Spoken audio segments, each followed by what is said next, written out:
अगर तुम नदी पर एक लकड़ी का पुल बना दो तो दोनों किनारों के गांव आपस में जुड़ जाएंगे और लोगों की आवाजाही व सामान के परिवहन की समस्या हल हो जाएगी। लेकिन बाढ़ के मौसम में तेज बहाव के कारण लकड़ी का पुल आसानी से बह सकता था। इसलिए अपनी बुद्धिमत्ता का इस्तेमाल करते हुए तुमने सूखे मौसम में नदी तल को गहरा खोदा और उसमें नाव के आकार के विशेष तराशे हुए पत्थर दृढ़ चट्टानी परत में गाड़ दिए। इससे पुल के खंभे पानी के तेज बहाव का सामना कर सके और धंसने से बच गए। इसके बाद तुमने उन पर लकड़ी की बीमें रखकर पुल का फर्श तैयार किया। लेकिन पुल के बीच का हिस्सा बहुत लंबा होने के कारण लंबे समय तक पैदल चलने से लकड़ी की बीमें मुड़ने लगती थीं और क्षतिग्रस्त होकर आवागमन को प्रभावित करती थीं। फिर भी यह चुनौती तुम्हारे लिए मुश्किल नहीं थी।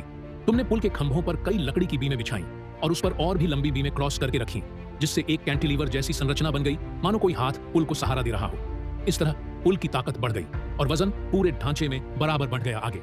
यात्रियों को आराम देने के लिए तुमने पुल पर कई लकड़ी के खंभे खड़े किए और पार की बीमें लगाई। इन सबको पारंपरिक भारतीय शैली के कसे हुए जोड़ से जोड़ा हो, जिससे एक टेरेस शैली का लकड़ी का मंडप बन गया।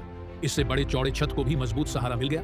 दोनों ओर लकड़ी की बैठने की जगह भी बनाई गई, जिससे यह पुल गांव वालों के मिलने जुलने का महत्वपूर्ण स्थान बन गया। हालांकि साधारण डिजाइन में सांस्कृतिक पहचान की कमी थी, इसलिए तुमने 5 पगोड़ा शैली के मंडप जोड़ दिए। तो बधाई हो, तुमने पुल, हट्स, मंडप, पल्स, गलियारा तीनों को जोड़कर एक भव्य छेंग्यांग योंगजी ब्रिज वास्तुकला सफलतापूर्वक बना ली।